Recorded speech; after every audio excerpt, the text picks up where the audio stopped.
Nasabat ng mga otoridad ang kargamento ng hinihinalang iligal na diesel sa isinagawang operasyon sa Barangay Poktoy, Ondyongan, Romblon. Patrolwoman Eloisa Joy Beredo sa report. Ang lalaki ang naaresto sa isang isinagawang operasyon ng Criminal Investigation and Detection Group Romblon Provincial Field Unit katuwang ang Ondyongan Municipal Police Station matapos mahuli sa aktong iligal na nagtatransport ng malaking volume ng diesel fuel noong ika-7 ng Agosto taong kasalukuyan sa Barangay Poktoy, Ondyongan, Romblon.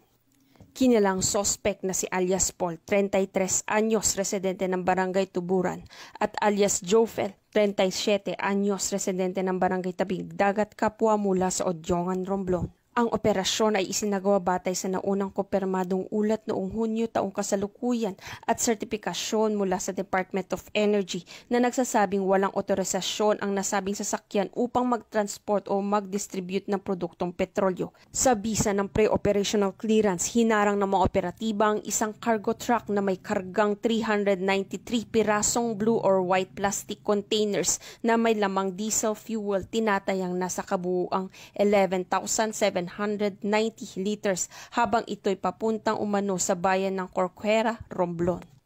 Na-recover sa operasyon ng mga sumusunod, isang cargo truck na may tinatayang halagang 400,000 pesos, diesel fuel na tinatayang nagkakalaga ng 736,875 pesos, mga dokumento tulad ng ORCR, delivery receipt, sales invoice, BIR renewal certificate, calibration at laboratory test reports. Ang kabuuang halaga na nakumpiskang ebidensya ay 1,136,875 pesos. Isinagawa ang inventory at photo documentation ng mga ebidensya sa harap ng mga opisyal ng Barangay Poktoy, Ondyongan, Romblon.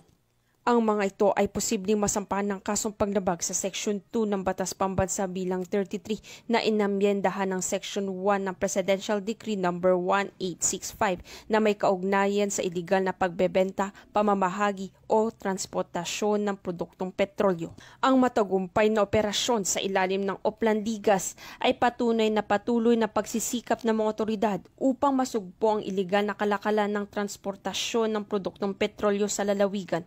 Patuloy ang paalala ng pamahalaan sa publiko na sundin ng mga batas upang maiwasan ang ganitong insidente. Mula dito sa Calapan City, Oriental Mindoro, ako ang iyong PNN Correspondent Patrolwoman Eloisa Joy Beredo, alagad ng batas, tagataguyod ng Balitang Pulis.